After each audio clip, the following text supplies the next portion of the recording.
بہت کچھ ہے مانگنے کے لیے، ہم مانگتے کچھ نہیں، کبھی جھولی پھیلا بھی دیں تو دنیا سے شروع دنیا پہ ختم ہے۔ اقبال نے کتنا اللہ بڑے اشعار ہیں، میں چلو اتنا نہیں جاؤں گا کیونکہ دو جو ہے نا وہ خطابات ہیں، تو کیا اقبال کہتے ہیں، شراب کہن پھر پلا ساقیا، وہی جام گردش میں لا ساقیا، وہ جو بایزید کو پلایا تھا، جو جنید کو پلایا تھا، شراب کہن پھر پلا ساقیا، وہی جام گردش میں لا ساقیا، تڑپنے پھڑکنے کی توفیق دے، دل مرتضیٰ سوز صدیق دے، جگر سے وہی تیر پھر پار کر، تمناؤں کو سینوں میں بیدار کر، میری ناؤ گرداب سے پار کر، یہ ثابت ہے تو اس کو سیار کر۔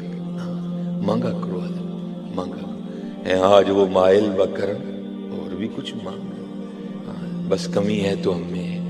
یہ 31 اکتوبر حضرت غازی علم الدین شہید رحمۃ اللہ تعالی، ماشاءاللہ بزرگ بیٹھے ہیں تو میں تو سبق ہی سنا رہا ہوں۔ یہ ان کے بزرگ کہتے ہیں کہ اگر کوئی شخص بے گناہ قید ہو نا، بے گناہ ظلم اس نے نہ کیا ہو، قید ہو جائے تو وہ سورہ یوسف کی تلاوت کرے، یقین پختہ رکھ کے، تو اللہ جل شانہ سورہ یوسف کی برکت سے رہائی کا اہتمام کر دیں گے۔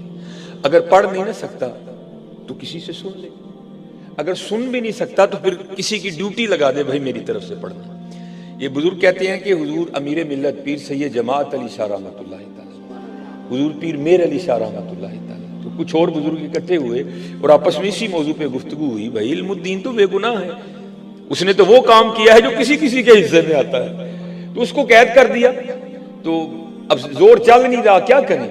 تو پھر اس طرح کرتے ہیں کہ پتہ نہیں علم الدین ناظرہ بھی پڑھے ہیں کہ نہیں پڑھے، اگر ناظرہ پڑھے بھی ہیں تو پتہ نہیں مخارج درست ہیں کہ نہیں درست، پتہ نہیں اب کسی قاری سے پڑھے ہیں یا کسی عورت سے پڑھے ہیں، تو اس طرح کرتے ہیں کہ یہ ڈیوٹی ہم اپنے ذمہ لے لیتے ہیں، اور روز جا کر نا علم الدین شہید رحمۃ اللہ تعالی علیہ کو سورہ یوسف سناتے ہیں۔ اجازت لی، یہ بزرگ آئے، سارا مدعا بیان کیا، تو علم الدین شہید رحمۃ اللہ تعالی علیہ عرض کرنے لگے، حضور اس سے چنگی کون بات ہے، ایک سید قرآن سنائے اور علم الدین سنے، حضور تلاوت شروع کریں آپ۔ اب حضور امیر ملت بڑے پکے حافظ قرآن تھے، اور کئی مواقع ایسے ہیں کہ جب آپ نے ایک ہی موقع پر پورا قرآن کریم تلاوت کر دیا، اب وہ غازی علم الدین شہید رحمۃ اللہ تعالی علیہ سن رہے ہیں اور حضور امیر ملت پڑھ رہے ہیں، الف لام را تلک آیات الکتاب المبین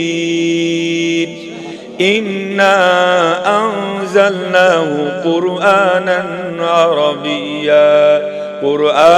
عربیا لعلکم تعقلون۔ اب حضور امیر ملت پڑھ رہے ہیں، کیف و مستی طاری ہے حضرت، تو کچھ ایسی کیفیت بنی کہ تھوڑی سی بے توجہی ہوئی، اور بزرگ کہتے ہیں کہ حضرت نا کیفیت تھی نا حضرت، آپ زبر کو زیر پڑ گئے، تو غازی علم الدین شہید رحمۃ اللہ تعالی نے ہاتھ جوڑ کے عرض کی، حضور آپ سید پاک ہیں، بڑے لوگ ہیں، لیکن پڑھ کلام الہی رہے ہیں، ذرا بے توجہی ہو گئی ہے، توجہ فرمایا، آپ نے زبر کو زیر پڑھ دیا ہے۔ اب آپ ٹھہر گئے، توجہ فرمائی تو دیکھا علم الدین بالکل ٹھیک کہہ رہے ہیں۔ اب یہ بزرگ حیران ہوئے، بھائی ہم تو یہ سوچ لے کے آئے تھے، پتہ نہیں علم الدین کو ناظرہ قرآن کریم پڑھنا بھی آتا ہے کہ نہیں آتا، اس نے تو حافظ قرآن کی غلطی نکال دی۔ تو پوچھا علم الدین یہ کیا ہے، تو عرض کی حضور آپ نے پھٹیوں پر بیٹھ کر استادوں سے پڑھا ہے، میں نے حضور سے پڑھا ہے۔ تو زندہ ہے واللہ، زندہ ہے میری چشم عالم سے چھپ جانے والا۔ اور اعلیٰ حضرت نے اس سے پہلے وظیفہ بتا دیا، ہاں کیا کرو اس وظیفے کو تسبیح میں، وہ کیا تھا، چمک تجھ سے پاتے ہیں سب پانے والے، میرا دل بھی چمکا دے چمکانے والے، پڑھا کرو۔ اور بزرگ کہتے ہیں کہ جب جنازے کا وقت آیا نا، تو جو پہلی صف تھی اس میں تو تھے ہی مشائخ، ایک سے بڑھ کے ایک سادات کا باغ کھلا تھا۔ اب مشکل یہ درپیش ہوئی کہ بھائی جنازے کے لیے کس کو کہا جائے، تو بزرگ کہتے ہیں کہ یہ ڈیوٹی شاعر مشرق علامہ محمد اقبال رحمۃ اللہ تعالی علیہ کی لگی، حضور یہ مشکل اب آپ حل کریں۔ تو وہاں بریلی کے تاجدار، سنیوں کے امام، شاہ امام احمد رضا خان فاضلی بریلوی رحمۃ اللہ تعالی، آپ کے خلیفہ سید دیدار علی شاہ رحمۃ اللہ تعالی علیہ بھی موجود تھے. اب لکھا ہے کہ اقبال نے نا آپ کا دستے مبارک پکڑا اور مصلی امامت پہ کھڑا کر دیا. اب بڑے لوگ تھے حضرت، وہ تو اپنی نفی کرنے والے لوگ تھے حضرت. تو آپ نے پوچھا اقبال اگر عالم ہونے کی وجہ سے کھڑا کیا ہے تو دیکھ تو صحیح کتنے کتنے بڑے عالم ہیں. عرض کی حضور عالم ہونے کی وجہ سے نہیں کھڑا کیا. آپ نے فرمایا اگر سید ہونے کی وجہ سے کھڑا کیا ہے تو دیکھ تو صحیح سادات کا کتنا سونا گلشن کھلا ہے. عرض کی حضور اس وجہ سے بھی نہیں کھڑا کیا. تو پوچھا پھر کیوں کھڑا کیا؟ عرض کی حضور عالم بھی بڑے ہیں، سید بھی بڑے ہیں، لیکن بریلی کے تاجدار کے خلفاء میں سے صرف آپ ہی ہیں. اس لیے کھڑا کیا ہے کہ آپ امام اہل سنت کے خلفاء میں سے ہیں، وہ نسبت کی ہے میں نے. اب کھڑے ہو گئے. بزرگ کہتے ہیں جب آپ تکبیر کہنے لگے نا تو بے ساختہ نگاہیں پیچھے اٹھی اور آپ غش کھا کے گر گئے. جب جنازہ ہو گیا نا ہوش آئی، احباب نے عرض کی، غلاموں نے، خادموں نے، مریدوں نے، حضور جنازہ نہیں پڑھایا یا بے ہوش ہو کے کیوں گر گئے؟ تو لوگوں کو نہیں جواب دیا کچھ بھی. حضور نبی علیہ السلام کی بارگاہ میں استغاثہ کس طرح پیش کرتے ہیں، یا رسول اللہ علیہ السلام ساری عمر گزر گئی آپ کی امت کو آپ کا دین سکھاتے سکھاتے، ساری عمر گزر گئی آپ کے ممبر اور مصلی شریف کی خدمت کرتے کرتے، اور کبھی ہمیں خواب میں بھی جلوہ نہیں دکھایا. اور قربان جاؤ علم الدین شہید کی شان پہ جس کے جنازے میں خود ہی تشریف لے آئے.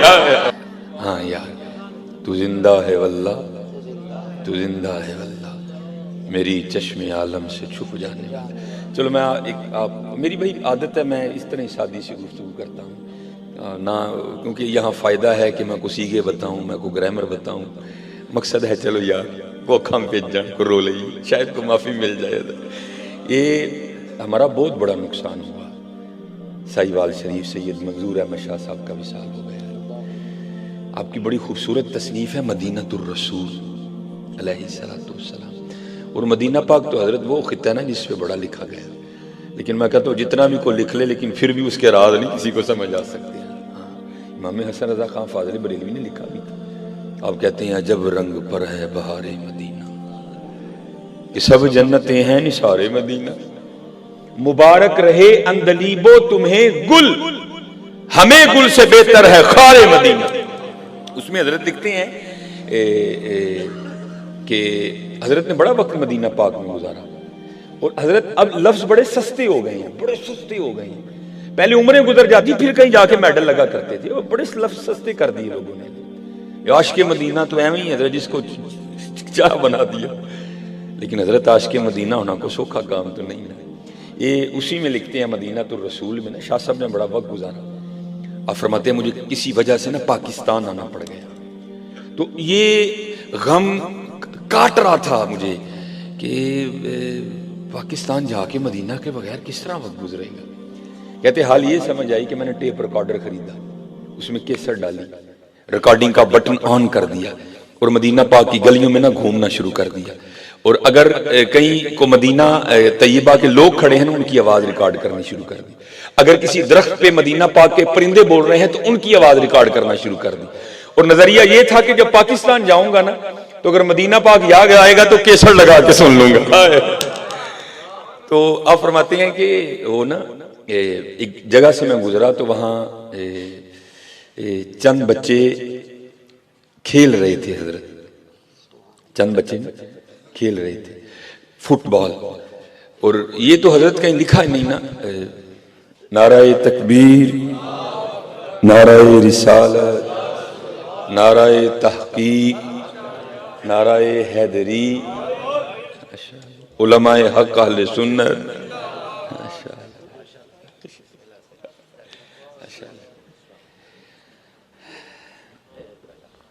تو یہ تو اب کہیں نہیں نا ہو سکتا کہ فٹ بال اگر کھیلا جائے تو آوازیں بلند نہ ہوں.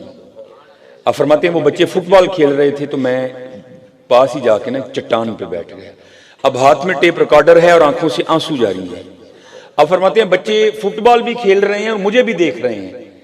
یار یہ بابا ٹیپ ریکارڈر پکڑے رو کیوں رہا ہے؟ تو کہتے ہیں بچے آگے پوچھتے ہیں یا شیخ انتا مجنون، اور بابا تو کہیں دیوانہ تو نہیں ہو گیا؟ آپ فرماتے ہیں میں نے ان کو کہا بیٹا تمہیں میری دیوانگی سمجھ نہیں آئے گی. اب